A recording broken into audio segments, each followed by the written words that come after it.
네, 유용화의 헤드라인입니다. 첫 번째입니다. 이 청소 용역 노동자들은 교육기관인 대학에서도 찬밥 신세인 것 같습니다. 대부분의 대학 당국은 청소 노동자들에게 정부가 권고한 임금 수준대로 지급하지 않는 것은 물론이고요.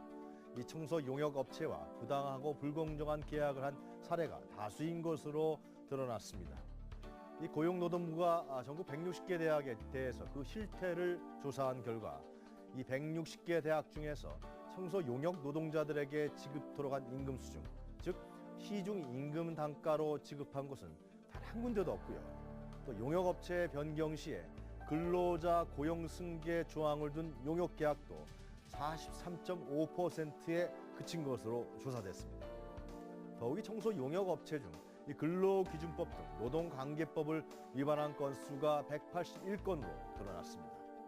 학생들의 어머니, 아버지뻘 되는 분들이 이 자식들이 다니는 대학에서 부당하고 또 열악한 근로 조건에서 일하고 있다는 사실.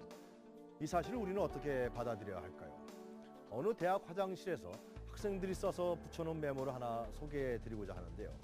이것은 우리 어머니들이 청소하고 있는 곳입니다. 깨끗하게 사용합시다. 이런 문구인데요. 인재를 양성하고 또 미래의 사회일꾼을 만들어낸다고 하는 대학, 이 기본적인 상식적인 그리고 규범 질서부터 지켜야 될 것으로 보입니다. 다음 헤드라인입니다. 이 이웃과 함께 살고 있는 공동주택인 아파트. 이곳에서는 서로 간에 피해를 주는 일은 분명히 삼가야 합니다. 대표적인 것으로 층간 소음과 층간 흡연이 꼽히는데요. 특히 베란다에서 또 복도 등에서 이 흘러 들어오는 층간 흡연은 이웃 거주자들에게 큰 불편을 주고 있습니다. 더욱이 어린이들이 뛰어노는 놀이터에서도 버젓이 흡연을 즐기시는 분들도 꽤 많다고 하니 이 간접 흡연에 대한 피해로 인해서 아파트 주민들 간의 갈등이 나타나고 있습니다. 서울시가 지난 9월 말 조사한 설문조사에 따르면요.